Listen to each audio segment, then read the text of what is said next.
nyinyirin. Mas, kamu siap mental, Mas? Siap. Nah, demi saya. Oh ya. Silakan. Di situ. Di sana, ayo.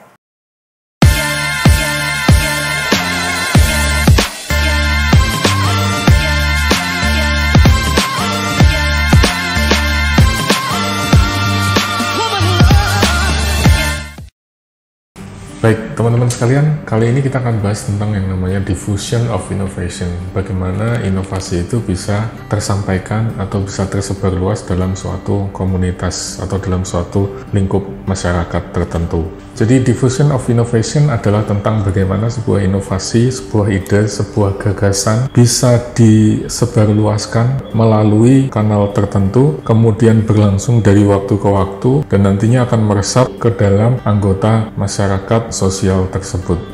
Nah, kalau kita bahas satu persatu ya teman-teman sekalian, ketika kita bicara tentang inovasi itu paling tidak ada dua hal. Yang pertama adalah dari sisi hardware-nya, kemudian yang kedua adalah dari sisi software-nya. Hardware ini biasanya merujuk pada physical material yang kemarin kita sudah bahas di video-video awal. Kemudian software ini juga bisa merujuk kepada pengetahuan, tetapi juga bisa merujuk kepada artefak yang sifatnya non-fisik.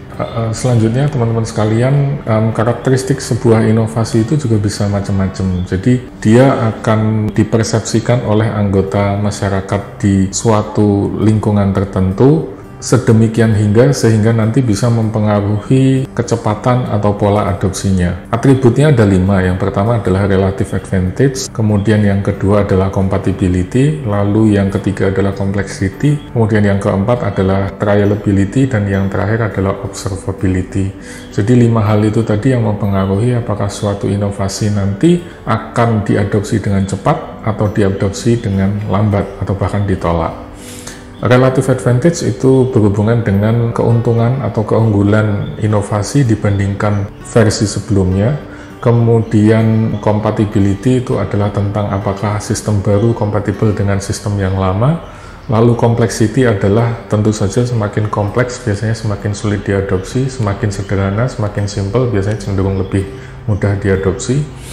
Lalu trialability itu berkaitan dengan apakah bisa dicoba dulu atau enggak. Ini yang menjadi dasar kenapa banyak sekali aplikasi atau software itu yang ditawarkan secara cuma-cuma di awal, kemudian setelah nanti pengguna mencapai kurun waktu tertentu, misalnya setelah sekian hari atau setelah masuk sekian level, nanti diminta untuk membayar. Maksudnya adalah supaya mereka bisa trial dulu, karena semakin bisa di trial, maka kecenderungan untuk mengadopsi juga semakin besar. Kemudian observability adalah terkait dengan apakah inovasi baru ini bisa diobservasi, nggak bisa dilihat, nggak bisa dibayangkan, nggak kira-kira nanti akan seperti apa, benefitnya apa, biayanya berapa, dan seterusnya. Kalau itu bisa diobserve, bisa dicoba, maka kecenderungannya adopsinya juga akan semakin mudah. Ini beberapa hal yang tadi bisa mempengaruhi apakah adopsi itu akan berlangsung dengan cepat atau berlangsung dengan lambat. Kemudian kalau kita bicara tentang kanal informasi, secara umum itu ada 2 jenis. Yang pertama adalah yang disebut sebagai heterofili, kemudian yang kedua adalah yang disebut sebagai homofili. Heterofili itu adalah pola komunikasi yang berlangsung antara orang ke orang, individu dengan individu yang mempunyai latar belakang yang berbeda. Sebaliknya, homofili itu adalah mereka yang punya latar belakang yang sama atau ada kemiripan antara satu dengan yang lain. Nah, yang menarik teman-teman sekalian, komunikasi yang dilakukan kita semua ini umumnya adalah dari homofili. Jadi antara individu yang punya kesamaan latar belakang, kesamaan status sosial, mungkin dengan teman kantor, dengan teman kerja, mungkin dengan tetangga sekitar dan lain sebagainya, yang itu latar belakangnya tidak jauh berbeda. Jadi wangi sing solutif ngono ya. Makanya penting bagi teman-teman sekalian untuk mengidentifikasi ketika akan melakukan inovasi, itu harus diidentifikasi siapa yang akan menjadi change agent atau yang membawa perubahan.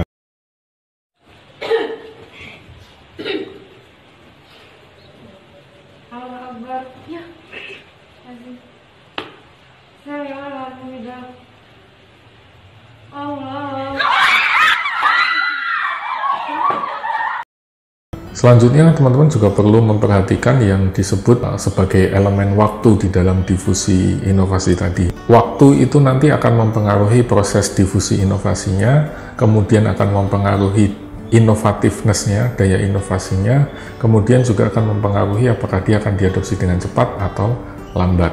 Nah, biasanya teman-teman sekalian ketika terjadi proses innovation decision itu tadi, apakah kita akan mengadopsi atau tidak, apakah kita akan menggunakan inovasi baru atau tidak, itu akan dipengaruhi oleh banyak hal. Ada beberapa tahapan yang harus dilalui. Yang pertama adalah knowledge, jadi kita berusaha untuk mendapatkan informasi terlebih dahulu. Kemudian yang kedua adalah persuasion, ini biasanya dilakukan oleh lingkungan yang tadi homofili, dilakukan oleh change agent dan lain sebagainya, mempengaruhi, mempromosikan. Kemudian yang ketiga adalah decision, pada saat kita memutuskan untuk pakai atau enggak. Kemudian pada saat kita sudah memutuskan, nanti kita akan masuk ke tahap implementasi, jadi tidak hanya memutuskan tetapi sudah dipraktekkan, sudah dijalankan. Kemudian pada saat proses implementasi ini nanti kita akan masuk ke tahap yang terakhir yang disebut sebagai konfirmasi, karena pada saat kita putuskan untuk adopsi bisa saja nanti kemudian ternyata nggak cocok sehingga kita tinggalkan, atau sebaliknya pada saat kita memutuskan untuk reject tapi ternyata dalam perjalanannya saya berubah pikiran ya, ingin mencoba hal yang baru tersebut ya, atau sebaliknya sekali tolak ke belakangnya tetap akan ditolak. Jadi ini pola-pola yang kemudian nanti akan mempengaruhi keputusan inovasi. Dan sekali lagi elemen waktu penting sekali di sini, karena untuk melalui tahap knowledge, persuasion, kemudian decision, implementation sampai confirmation itu tidak sebentar. Ada serangkaian tahapan, ada serangkaian kurun waktu, rentang waktu yang harus dijalani. Selanjutnya setelah keputusan itu dibuat, maka nanti akan sampai kepada kategorisasi. Seberapa inovatif seseorang atau seberapa inovatif sebuah masyarakat. Biasanya akan dibagi ke dalam 5 tahapan yang berbeda. Yang pertama adalah yang disebut sebagai inovator. Ini orang yang agresif, yang biasanya cenderung untuk cepat mengadopsi perubahan baru. Kemudian yang kedua adalah yang disebut sebagai early adopter, umumnya sekitar 13,5%. Kemudian setelah itu masuk ke dalam tahap early majority, ini sekitar 34%. Dalam tahapan ini biasanya sebuah produk itu mulai mencapai critical mass. Setelah itu nanti menembus titik tengahnya, lewat dari itu masuk ke dalam yang disebut sebagai late majority, 34% juga, dan yang terakhir, yang paling belakangan mengadopsi disebut sebagai laggard, yaitu sekitar 16%. Setiap kita bicara soal inovasi apapun itu ya, inovasi tentang penggunaan internet, penggunaan mobile phone, penggunaan aplikasi Facebook, TikTok, dan lain sebagainya, semua pasti akan melalui tahapan itu.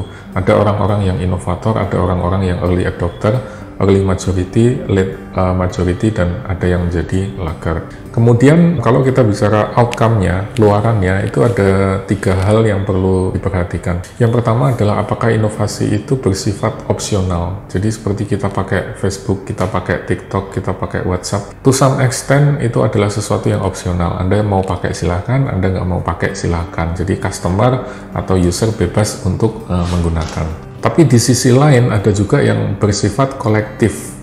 Jadi keputusan inovasi itu diputuskan secara bersama-sama. Misalnya di dalam satu keluarga besar saya memutuskan, yuk kita komunikasi, bikin grup WA. Maka keputusan itu bersifat kolektif dan setiap anggota di dalam grup keluarga besar itu mau tidak mau harus ikut pakai WA. Karena kalau enggak nanti nggak bisa berkomunikasi, nggak bisa dapat info, nggak bisa dapat warisan, dan lain sebagainya.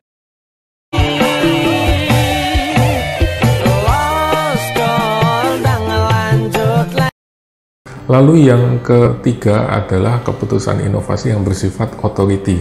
Authority ini sesuai dengan namanya bersifat otoriter ya teman-teman sekalian, jadi bisa dipaksakan dalam tanda kutip, bisa dari pemerintah atau negara, atau bisa jadi dari organisasi atau institusi yang lain. Sebagai contoh, pada saat dulu kita pakai jalan tol itu kita bisa bayar menggunakan uang koin atau uang kertas, tapi kemudian pemerintah mewajibkan agar transaksi itu bersifat cashless, sehingga pada saat kita pakai jalan tol, kita dipaksa oleh otoritas pengelola jalan tol untuk bayar pakai hanya menggunakan e-money. Oleh karena itu, e-money tadi dalam konteks jalan tol itu bisa disebut sebagai adopsi yang dipaksakan atau adopsi inovasi yang bersifat otoriter. Sebenarnya ada banyak sekali hal yang bisa diceritakan tentang difusi inovasi. Saya sudah pernah bahas di video yang lain, tetapi ini hanya menjadi pengantar yang semoga bisa memberikan gambaran kepada teman-teman sekalian tentang bagaimana sih karakter atau proses inovasi itu bisa terjadi sampai diadopsi oleh banyak orang. Oke teman-teman sekalian, apa yang saya sampaikan barusan sebetulnya diambil dari chapter 1 bukunya Rojeks, Diffusion of Innovation. Apa yang saya sampaikan barusan sebagian besar adalah diambil dari chapter 1, tapi kalau teman-teman tertarik untuk mempelajari lebih lanjut, saya sarankan untuk membaca buku ini secara keseluruhan karena masih tetap relevan sampai hari ini. Walaupun buku ini sebetulnya sudah ditulis belasan tahun yang lalu, tapi masih tetap bermanfaat untuk melihat inovasi digital dan bagaimana adopsinya di masa yang sekarang. Ciao!